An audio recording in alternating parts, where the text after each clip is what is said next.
Welcome back to my channel. आज हम जानेंगे कि परमाणु से परमाणु बम का विकास किस प्रकार हुआ। तो सबसे पहले परमाणु बम का परीक्षण अमेरिका ने ट्रिनिटी नामक स्थान पर किया था। तो इसमें उन्होंने एक जो साइंटिस्ट का एक ग्रुप बनाया था, उसके जो चीफ थे वैज्ञानिक ओपनहीमर थे। इनकी अध्यक्षता में एक कमेटी बनाई गई, उसकी देखरेख में पूरा काम संपन्न हुआ। तो आइए आज समझते हैं कि परमाणु बम का विकास कैसे हुआ। तो परमाणु बम के विकास की यात्रा प्रारंभ होती है कहाँ से? जॉन डॉल्टन के परमाणु सिद्धांत से। इन्होंने सबसे पहले द्रव्य का परमाणु सिद्धांत प्रस्तुत किया। इसके हिसाब से क्या है कि प्रत्येक पदार्थ अत्यंत सूक्ष्म कणों से मिलकर बना होता है, जिन्हें परमाणु या एटम कहते हैं। और ये एटम अविभाज्य हैं, मतलब इंडिविजिबल हैं। इनको डिवाइड नहीं किया जा सकता या इनको सबसे छोटा कण माना गया किसी पदार्थ। इस प्रकार प्रत्येक पदार्थ जो है परमाणु से मिलकर के बना होता है। तो डाल्टन के परमाणु सिद्धांत के बाद सन 1897 में जे थॉमसन ने अपना परमाणु मॉडल दिया। इनके हिसाब से क्या है, परमाणु 10 मीटर त्रिज्या का एक धनावेशित गोला होता है और ये धनावेश पूरे परमाणु के अंदर एक समान रूप से फैला रहता है और इसके अंदर इलेक्ट्रॉन बिल्कुल वैसे ही फंसे रहते हैं जैसे तरबूज के अंदर बीज। तो जितना परमाणु के अंदर धनावेश होता है उतना ही उस पर क्या होता है, ऋणावेश। इस प्रकार से प्रत्येक परमाणु विद्युत रूप से पूर्णतः उदासीन होता है। इसके बाद सन 1911 में रदरफोर्ड ने एक अल्फा कण प्रकीर्णन प्रयोग किया। उसके आधार पर इन्होंने परमाणु के अंदर नाभिक के अस्तित्व की व्याख्या की और उन्होंने बताया कि इलेक्ट्रॉन नाभिक के चारों विभिन्न कक्षाओं में चक्कर लगाते हैं। किसी भी कक्षा में इलेक्ट्रॉनों की संख्या को उन्होंने निश्चित नहीं बताया कितने हो सकते हैं, तो लेकिन ये बताया परमाणु का संपूर्ण धनावेश परमाणु के संपूर्ण ऋणावेश के बराबर होता है। तो नाभिक ऐसी जगह है जहाँ पूरे परमाणु का संपूर्ण द्रव्यमान और संपूर्ण धनावेश केंद्रित रहता है। इसके बाद सन 1913 में नील्स बोर ने अपना परमाणु मॉडल दिया। इस मॉडल के हिसाब से इलेक्ट्रॉन नाभिक के चारों ओर कुछ निश्चित कक्षाओं में ही चक्कर लगाते हैं, किसी भी कक्षा में नहीं। और किसी भी कक्षा में इलेक्ट्रॉनों की संख्या निश्चित रहती है, जो इस सूत्र से निकाली जाएगी 2n²। पहली कक्षा है तो इलेक्ट्रॉन होंगे, दूसरी है तो 8 होंगे, तीसरी है तो 18 होंगे। इस तरह से इलेक्ट्रॉन वितरित रहते हैं। जब कोई भी इलेक्ट्रॉन एक कक्षा से दूसरी कक्षा में जाएगा तो इसको कहते हैं इलेक्ट्रॉनों का संक्रमण। तो संक्रमण के दौरान इलेक्ट्रॉन जो है ऊर्जा का उत्सर्जन या अवशोषण करते हैं। इसके बाद सन 1919 में रदरफोर्ड ने नाइट्रोजन के परमाणु पर अल्फा कण की बौछार की। इससे ऑक्सीजन उत्पन्न हुआ और इस प्रक्रिया में ऊर्जा मुक्त हुई, जो कि अनुपयोगी थी। तो रदरफोर्ड के प्रयोग के बाद में फिर सन 1930 में क्या है, कॉक्सरॉफ्ट और बाल्टन नाम के 2 साइंटिस्ट थे। इन्होंने क्या किया, एक जनरेटर का निर्माण किया जिसकी सहायता से लगभग 7 लाख वोल्ट का विभवांतर उत्पन्न किया जा सकता है। तो उन्होंने इस विभवांतर पर प्रोटॉनों को त्वरित किया और उन त्वरित प्रोटॉनों को फिर लिथियम के परमाणु पर आपतित कराया या बौछार की, जिससे 2 तत्वों का निर्माण हुआ। इस प्रकार पहली बार किसी परमाणु को 2 भागों में बांटा गया। इससे वैज्ञानिकों को ज्ञात हुआ कि परमाणु जो है अविभाज्य नहीं है, परमाणु को विभाजित किया जा सकता है या परमाणु को तोड़ा जा सकता है। तो कॉक्सरॉफ्ट और बाल्टन के प्रयोग के बाद में सन 1931 में रॉबर्ट बांडीग्राफ ने एक जनित्र बनाया, जिसको बांडीग्राफ जनित्र के नाम से जाना जाता है। इसकी सहायता से लगभग 10 लाख वोल्ट का विभवांतर उत्पन्न किया जा सकता है और इस युक्ति की सहायता से हम आवेशित कणों को त्वरित कर सकते हैं। तो इसके बाद सन 1932 में ई लॉरेंस ने साइक्लोट्रॉन का विकास किया, जिससे प्रोटॉनों को त्वरित किया जा सकता है।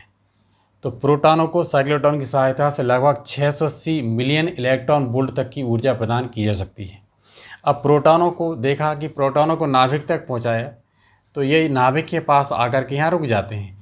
इसका मतलब ये है कि नाभिक उनको और आगे जाने से रोक रहा है। मतलब नाभिक पर जो आवेश है वही आवेश प्रोटॉन पर है। तो प्रोटॉन कैसे होते हैं, धनावेशित। तो नाभिक पर भी क्या है, धनावेश है।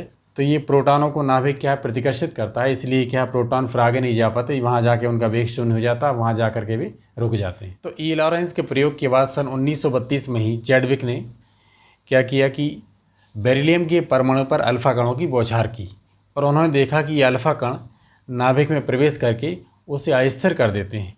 अस्थिर करके खुद एक नए तत्व में परिवर्तित हो जाएंगे और इस प्रक्रिया के दौरान न्यूट्रॉन मुक्त होते हैं। यह आविष्कार बहुत ही महत्वपूर्ण सिद्ध हुआ क्योंकि न्यूट्रॉन उदासीन कण था। इसमें नाभिक से जुड़कर उसे अस्थिर करने की संभावना थी। तो पहली बार चैडविक ने क्या है, न्यूट्रॉन नामक एक उदासीन कण की खोज की। इसके बाद सन 1937 में ऑटो हॉर्न, स्ट्रासमैन, मिटनर, इन्होंने क्या है, यूरेनियम के परमाणु पर न्यूट्रॉन की बमबार्डिंग की या बौछार की। इसके द्वारा उन्होंने देखा कि यूरेनियम का परमाणु दो नाभिकों में टूट जाता है, दो परमाणुओं में टूट जाता है, बेरियम और क्रिप्टन। इस प्रक्रिया के दौरान 3 नए न्यूट्रॉन उत्पन्न होते हैं। फिर उन्होंने इस प्रक्रिया का नाम नाभिकीय विखंडन या न्यूक्लियर फ्यूज़न रखा। तो पहली बार नाभिकीय विखंडन संभव हो पाया। तो सन 1939 में फ्रीस नाम के वैज्ञानिक ने आइंस्टीन के सापेक्षता के सिद्धांत या थ्योरी ऑफ रिलेटिविटी में दिए गए सूत्र, उसमें एक सूत्र दिया था उन्होंने कि किस प्रकार से ऊर्जा को द्रव्य में या द्रव्य को ऊर्जा में परिवर्तित किया जा सकता है। वो ये है E बराबर mc²। यहाँ m होता है पदार्थ का द्रव्यमान और c होता है प्रकाश का वेग। का एक प्रायोगिक सत्यापन करके देखा कि नाभिकीय विखंडन की प्रक्रिया में जो क्रियाकारक होते हैं उनके द्रव्यमानों से जो उत्पाद बनते हैं उनका द्रव्यमान क्या है, कम होता है। तो द्रव्यमान में जो कमी होती है, द्रव्यमान में होने वाली यह कमी ऊर्जा के रूप में मुक्त हो जाती है। इसी आधार पर वैज्ञानिकों ने नाभिकीय विखंडन की प्रक्रिया को वास्तविक बनाया और फ्रीस ने अपना ये एक्सपेरिमेंट करने के बाद फिर आइंस्टीन को बताया कि भाई उनका दिया गया सूत्र E बराबर mc², इसका प्रायोगिक सत्यापन किया जा सकता है और यह सही है। तो इस प्रकार नाभिकीय विखंडन प्रक्रिया प्रयोगशाला में संपन्न कराई जा सकती है। यह जानकारी पूरी दुनिया के वैज्ञानिकों को लग गई थी। उस समय आइंस्टीन ने तत्कालीन अमेरिका के राष्ट्रपति जो थे रूजवेल्ट, उनको बताया कि भाई परमाणु बम इस प्रकार से बनाया जा सकता है, क्योंकि जो पहले परमाणु बम बना लेगा द्वितीय विश्व युद्ध वही जीतेगा, क्योंकि द्वितीय विश्व युद्ध का काल था उस समय। तो फिर अमेरिका और ब्रिटेन ने फिर दोनों ने मिलकर परमाणु बम बनाने का निश्चय किया।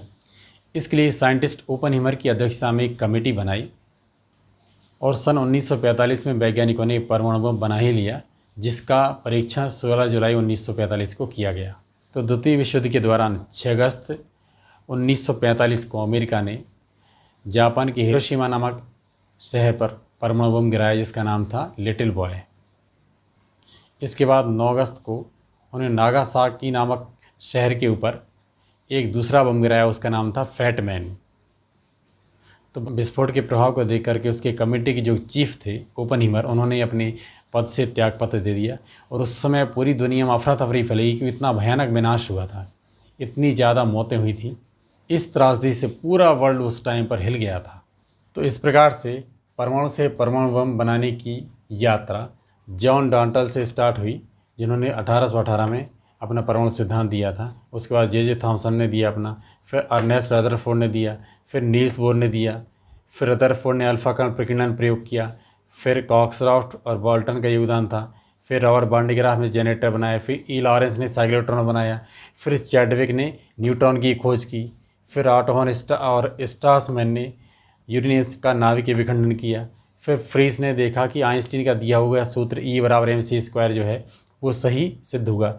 इसके बाद फिर ओपनहीमर की अध्यक्षता में जो कमेटी बनाई गई, उसने परमाणु बम बनाया, जिसका फिर बाद में परीक्षण किया गया।